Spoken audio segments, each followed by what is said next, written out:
কক্সবাজারের চকরিয়ায় অস্ত্র উদ্ধার অভিযানে গিয়ে সন্ত্রাসী হামলায় সেনা কর্মকর্তা নিহত, বাড়িতে শোকের মাতম। কুষ্টিয়ায় পদ্মার ভাঙনে বসতবাড়ি ও ফসলি জমি বিলীন, ফরিদপুরে নদীর পানি কমার সাথে সাথে বাড়ছে ভাঙন। সীমানা লঙ্ঘনের অভিযোগ, ঠাকুরগাঁওয়ের পীরগঞ্জ সীমান্তে বিএসএফের এক সদস্যকে আটক করেছে বিজিবি। 3 দিন আটকে থাকার পর নিরাপদে সাজেক ত্যাগ করেছেন 1,500 পর্যটক।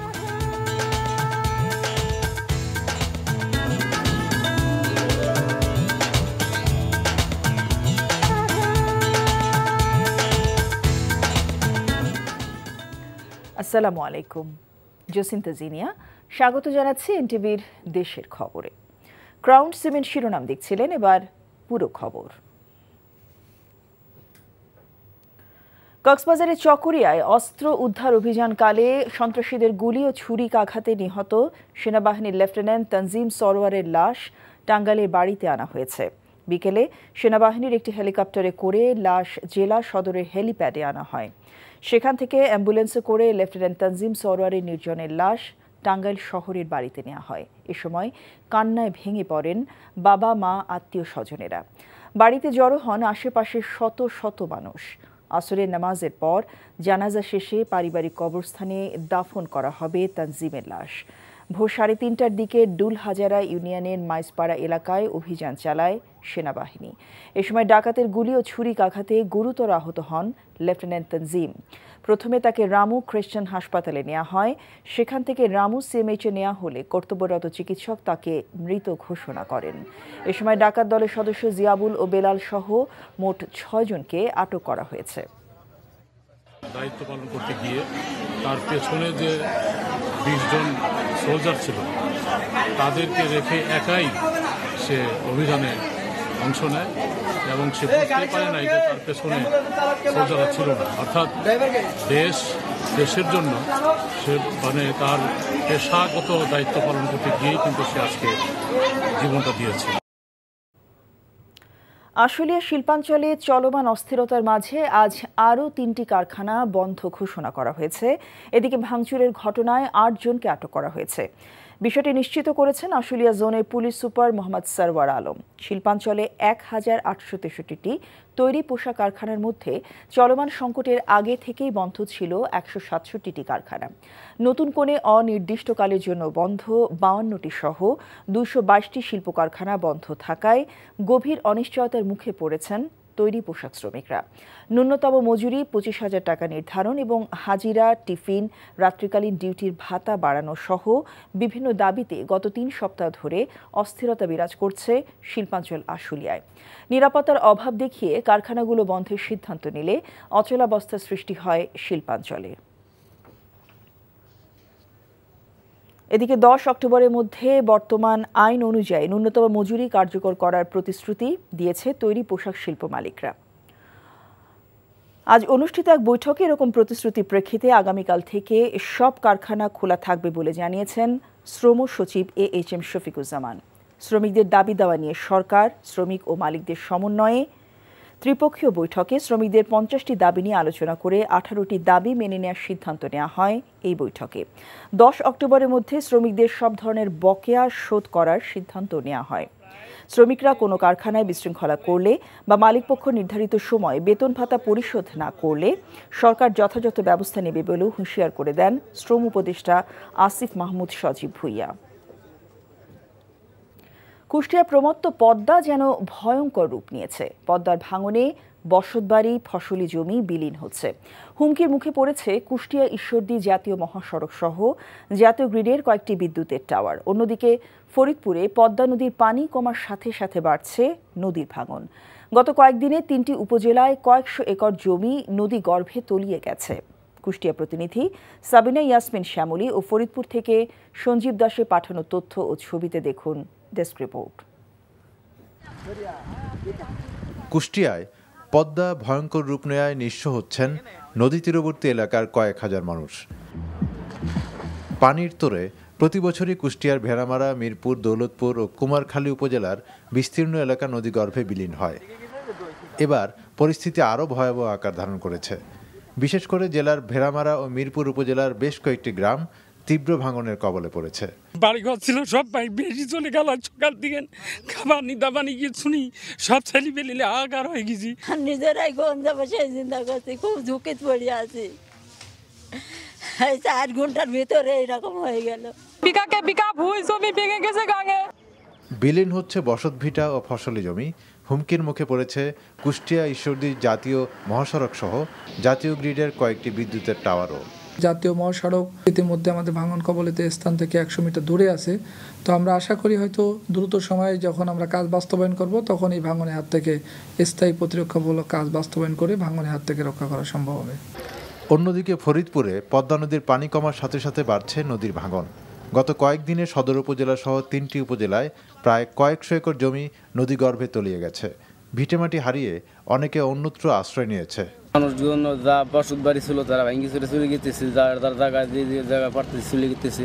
ডেজারে বালি কাটে জায়গা দিয়ে আর নদীতে একলাই করে যায়, ডেসে পড়ে যায়। আমরা কইলে আমাকে কথা শুনে না। আমি যে ঘরটা উঠাবো সে পয়সাটা আমার কাছে নাই।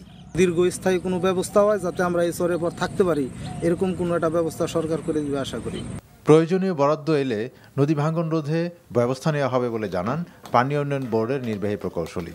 ফিজিবিলিটি রিপোর্ট আমরা পেলে আমরা সেই অনুযায়ী তীর প্রতিরক্ষা কাজের ব্যবস্থা গ্রহণ করতে পারবো, অর্থাৎ ডিপিপি প্রণয়ন, ডিপিপি অনুমোদন এই সংক্রান্ত বিষয়ে আমরা কার্যক্রম গ্রহণ করতে পারবো। পদ্মা নদীতে ড্রেজার দিয়ে বালু খেকোদের বালু তোলা বন্ধ সহ পদ্মা নদীর ভাঙন থেকে নদী তীরের মানুষের জমি ও ঘরবাড়ি রক্ষায় স্থায়ী বাঁধ নির্মাণে সরকার ব্যবস্থা গ্রহণ করবে এই প্রত্যাশা করছে স্থানীয়রা। আহমেদ শরীফ, এনটিভি নিউজ ডেস্ক। আন্তর্জাতিক সীমানা লঙ্ঘন করার অভিযোগে ঠাকুরগাঁও পীরগঞ্জ সীমান্তে এক বিএসএফ সদস্যকে আটক করেছে বিজিবি। তার নাম উপল কুমার দাস।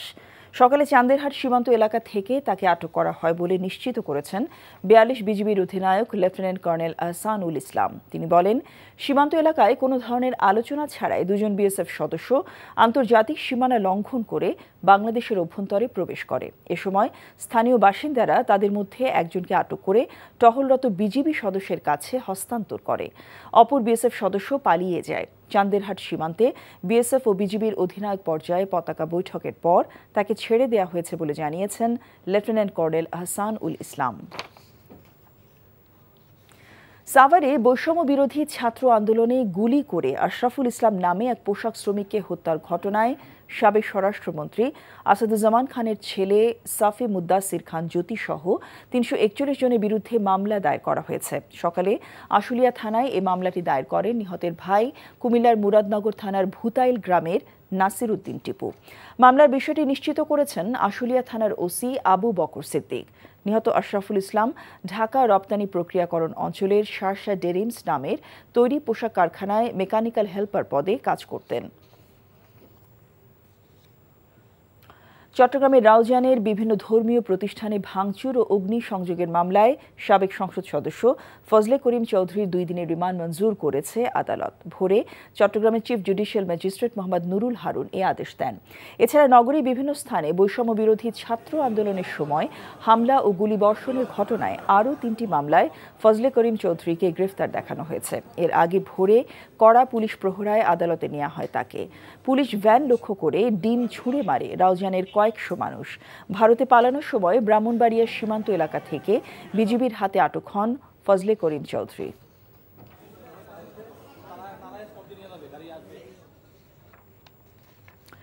বিএনপি স্থায়ী কমিটির সদস্য সালাউদ্দিন আহমেদ বলেছেন, রাষ্ট্র সংস্কারের সাথে সাথে একটি নির্বাচনী রোডম্যাপ প্রয়োজন। তাহলেই দেশের জনগণ বুঝতে পারবে দেশে চলমান সংস্কার কার্যক্রম একটি গণতান্ত্রিক পন্থায় যাচ্ছে। গত 4 অগস্ট ছাত্র জনতার আন্দোলন চলাকালে আওয়ামী দুর্বৃত্ত কর্তৃক পুড়িয়ে দেয়া কক্সবাজার জেলা বিএনপির কার্যালয় পরিদর্শন শেষে একটি হোটেলে ব্রিফিংয়ে তিনি এসব কথা বলেন। সালাউদ্দিন আহমেদ আরও বলেন, বাংলাদেশ যে একটি আইনের আর শাসনের রাষ্ট্র তা বিশ্ববাসীকে দেখাতে হবে। স্বাধীন রাষ্ট্রের নাগরিক হিসেবে যেন সবাই মেরুদণ্ড সোজা করে দাঁড়াতে পারে, তার জন্য ঐক্যবদ্ধভাবে কাজ করতে হবে।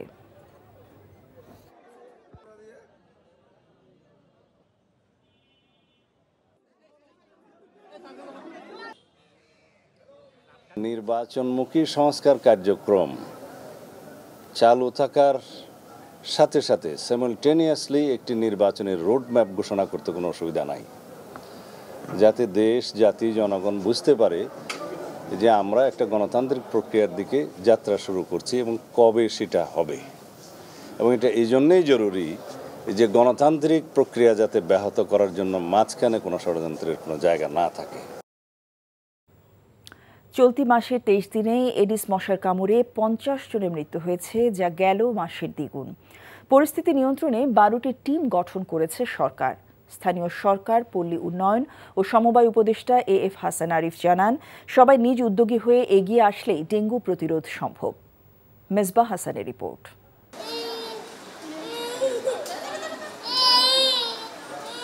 শিশু জিহাদের হঠাৎ জ্বর, তারপর কয়েক ধাপে প্লাটিলেট কমে যাওয়ায় শেষমেশ ঠাঁই হয়েছে হাসপাতালে। গেল কয়েকদিনে অবস্থার উন্নতি হলেও খাওয়ানোই যেন দায়। কয়েকদিন পরে আবার কমে গেছে, 2,50,000 হয়ে গেছে। এরপর হঠাৎ করে 4-5 দিন আগে আপনার কমে গেছে 43,000, খালি 43,000। খাওয়া দাওয়া তো এমনি করে না, একটু জোর করে রুচি কম, ডাবের পানি, স্যালাইন এগুলা খাওয়াচ্ছি। স্বাস্থ্য অধিদপ্তরের তথ্য বলছে, গেল কয়েক মাসের তুলনায় এ মাসেই আক্রান্ত ও মৃত্যু হয়েছে দ্বিগুণ। চলতি বছরে এখন পর্যন্ত ডেঙ্গু নিয়ে হাসপাতালে ভর্তি হওয়া রোগীর মধ্যে 62.6% পুরুষ ও 37.4% নারী, যার মধ্যে আবার 19%ই শিশু। কাশি ছিল, সর্দি ছিল না, বুকে ব্যথা আর হলো গা চাপায় কামড়ায়।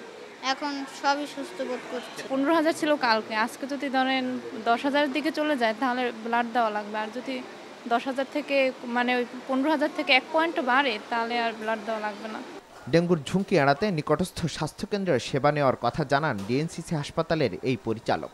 রোগীরা যথাসময়ে আমাদের কাছে আসছেন এবং এইভাবে যদি আসেন বা সময় মতো তারা যদি ডাক্তারের কাছে আসেন তাহলে অবশ্যই মৃত্যু প্রিভেন্ট করা সম্ভব। ঢাকার বাইরের রোগীদের কষ্ট করে আমাদের ঢাকাতে আসতে হবে এমন নয়, কারণ প্রতিটা জায়গায় কিন্তু একই ধরনের চিকিৎসা ব্যবস্থা আছে। এই ভয়াবহ পরিস্থিতি এড়াতে রাজধানীর আরমানিটোলায় সমন্বিত মশক নিয়ন্ত্রণ কার্যক্রম পরিদর্শন করেন স্থানীয় সরকার উপদেষ্টা AF হাসান আরিফ।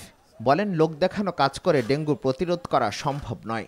পাড়ায় পাড়ায়, মহল্লায় মহল্লায় যদি আপনারা প্রথমেই কাউন্সিলরকে ধরেন যে আপনার এলাকায় অপরিচ্ছন্ন কেন, তাহলে কাউন্সিলরও তৎপর হবে এবং দেখা যাবে যে ধাপে ধাপে ক্লিনার যিনি তাকেও মাঠে পাওয়া যাবে। যেমন আজকে দেখলাম ঝাড়ুর ধরন দেখেই বোঝা যাচ্ছে যে এটা একটু আগে ঝাড়ু দেওয়া হয়েছে। তো তাহলে ওই 1 বছর পরে মন্ত্রী সাহেব আসবেন, সেই দিন কেন সাজগোজ, সারা বছর কেন আমরা সাজগোজ পরিষ্কার পরিচ্ছন্ন থাকতে পারি না? এই কালচারটা দূর করতে হবে। পরিচ্ছন্নতার জন্য জনপ্রতিনিধিদের নিজ উদ্যোগী হয়ে কাজ করার আহ্বান জানান তিনি। Misbah Hasan, NTV news, Dhaka. 3 দিন আটকে থাকার পর নিরাপদে সাজেক ত্যাগ করেছেন প্রায় 1,500 পর্যটক। মঙ্গলবার 7:30টার দিকে সাজেক ছেড়ে যায় পর্যটকবাহী গাড়িগুলো। সাজেক জুমঘর ইকো রিসর্টের ব্যবস্থাপক ইয়ারং ত্রিপুরা বলেন, সকালে আইনশৃঙ্খলা বাহিনীর সহায়তায় পর্যটকবাহী গাড়িগুলো সাজেক ছেড়ে গেছে। বর্তমানে সাজেকে আর কোনো পর্যটক নেই। সাজেক জীব সমিতির লাইনম্যান ইয়াসিন আরাফাত বলেন, সকালে সেনাবাহিনীর সহায়তায় সাজেকে আটকা পড়া পর্যটকদের গাড়ি সাজেক থেকে রওনা দেয়। সব গাড়ি নিরাপদে খাগড়াছড়ি শহরে ফিরেছে। এরপরে পর্যটকরা নিজ গন্তব্যের উদ্দেশ্যে রওনা হয়। বিক্ষুব্ধ জুম ছাত্র জনতার ডাকা 72 ঘন্টার অবরোধের কারণে শনিবার থেকে সাজেকে আটকা ছিলেন প্রায় 1,500 পর্যটক।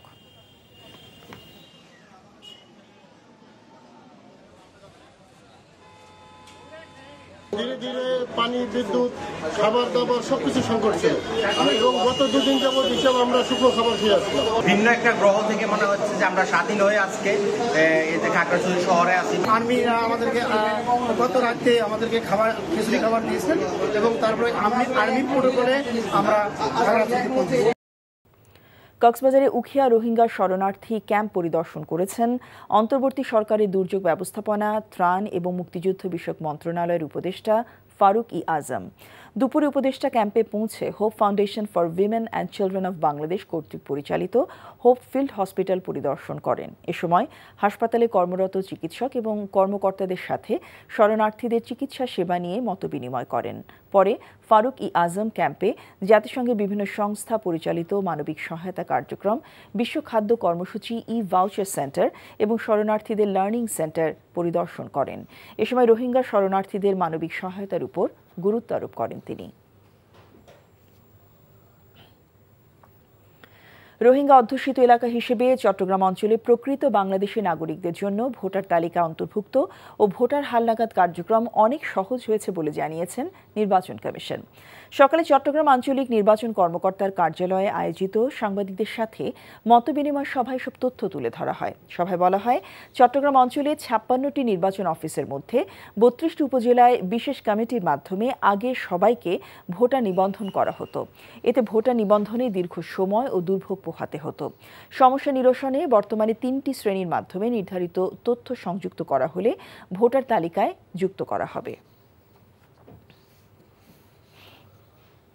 ভারতে পাচারকালে বেনাপোলের আমরাখালী এলাকা থেকে 30টি স্বর্ণের বার সহ এক পাচারকারীকে আটক করেছে BGB 49 commanding officer lieutenant colonel Saifullah Siddiqui জানান, যশোর থেকে বেনাপোলগামী একটি যাত্রীবাহী বাসে বিপুল পরিমাণ স্বর্ণ ভারতে যাচ্ছে এমন খবরে বিজিবির একটি টহল দল আমরাখালী এলাকায় একটি যাত্রীবাহী বাসে অভিযান চালিয়ে 19 পিস স্বর্ণের বার সহ মাহফুজ মোল্লাকে আটক করে। পরে তার দেহ তল্লাশি করে আরও 11টি স্বর্ণের বার জব্দ করা হয়। জব্দকৃত 30টি স্বর্ণের বারের বাজার মূল্য আনুমানিক 4,62,00,000 টাকা বলে জানায় বিজিবি। ভারতে ইলিশ রপ্তানি খবরে চাঁদপুরে পাইকারি ইলিশের বাজারে কেজিতে দাম বেড়েছে 200 থেকে 300 টাকা। এতে করে খুচরা পর্যায়েও তার প্রভাব পড়েছে, যার কারণে সাধারণ মানুষ ইলিশ ক্রয় করার বাইরে চলে গেছে। এমন পরিস্থিতিতে চাঁদপুর বড় স্টেশন মাছ ঘাটে দূর দূরান্ত থেকে আসা ক্রেতারা ইলিশের দাম বৃদ্ধিতে ক্ষোভ প্রকাশ করছে। অনেকেই মাছ ক্রয় না করে শূন্য হাতে বাড়ি ফিরে যাচ্ছেন।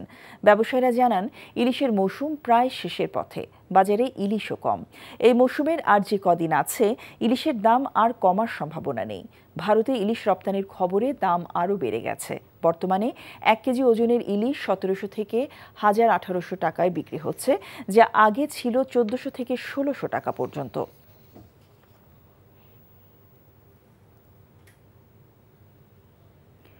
চট্টগ্রামে আনোয়ারায় বন্য হাতির আক্রমণে মারা গেছেন মহিলা সহ 2 জন। গতরাতে উপজেলার বৈরাগ ইউনিয়নে এই ঘটনা ঘটে। পুলিশ ও স্থানীয়রা জানান, রাত 1:30টায় আশ্রয়ণ প্রকল্পের 2টি পৃথক ঘরে আক্রমণ করে নিকটবর্তী বন থেকে আসা 2টি হাতি। নিহতরা হলেন মোহাম্মদ কাশেম প্রকাশ দুলাল ও রেহেনা আক্তার। আনোয়ারা থানার ওসি জানান, রেহেনা আক্তারের লাশ পরিবার নিয়ে গেছে এবং মোহাম্মদ কাশেমের লাশ চট্টগ্রাম মেডিকেল কলেজ হাসপাতালে পাঠানো হয়েছে। এদিকে গোপালগঞ্জে কোটালীপাড়ায় হাতির পায়ের নিচে পিষ্ট হয়ে নজরুল ইসলাম নিহত হয়েছেন। সকালে উপজেলার হিরন ইউনিয়নের পোলশাইর এলাকায় এ ঘটনা ঘটে। প্লাস্টিকের বস্তায় চাল বাজারজাত করার অপরাধে নাটোরে 2 ব্যবসায়ীকে 10,000 টাকা জরিমানা করেছে ভ্রাম্যমাণ আদালত।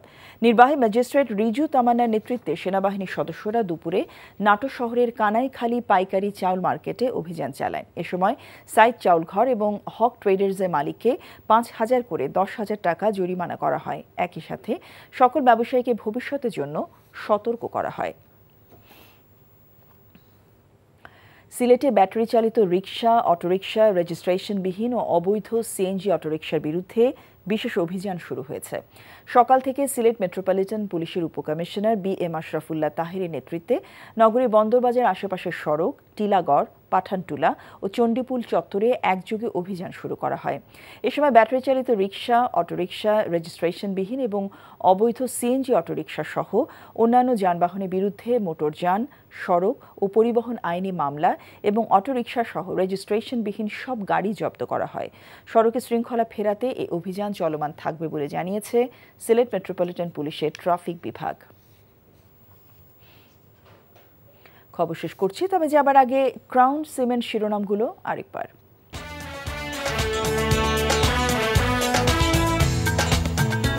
কক্সবাজারের চকরিয়ায় অস্ত্র উদ্ধার অভিযানে গিয়ে সন্ত্রাসী হামলায় সেনা কর্মকর্তা নিহত, বাড়িতে শোকের মাতম। কুষ্টিয়া পদ্মার ভাঙনে বসতবাড়ি ও ফসলি জমি বিলীন, ফরিদপুরেও নদীর পানি কমার সাথে সাথে বাড়ছে ভাঙন। সীমানা লঙ্ঘনের অভিযোগ, ঠাকুরগাঁও পীরগঞ্জ সীমান্তে বিএসএফের এক সদস্যকে আটক করেছে বিজিবি। 3 দিন আটকে থাকার পর নিরাপদে সাজেক ত্যাগ করেছেন 1,500 পর্যটক।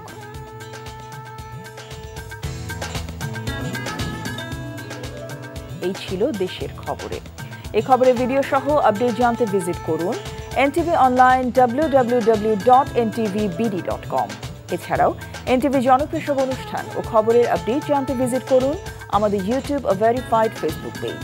6টা ইভিনিং নিউজ দেখার আমন্ত্রণ রইল। সবাইকে ধন্যবাদ।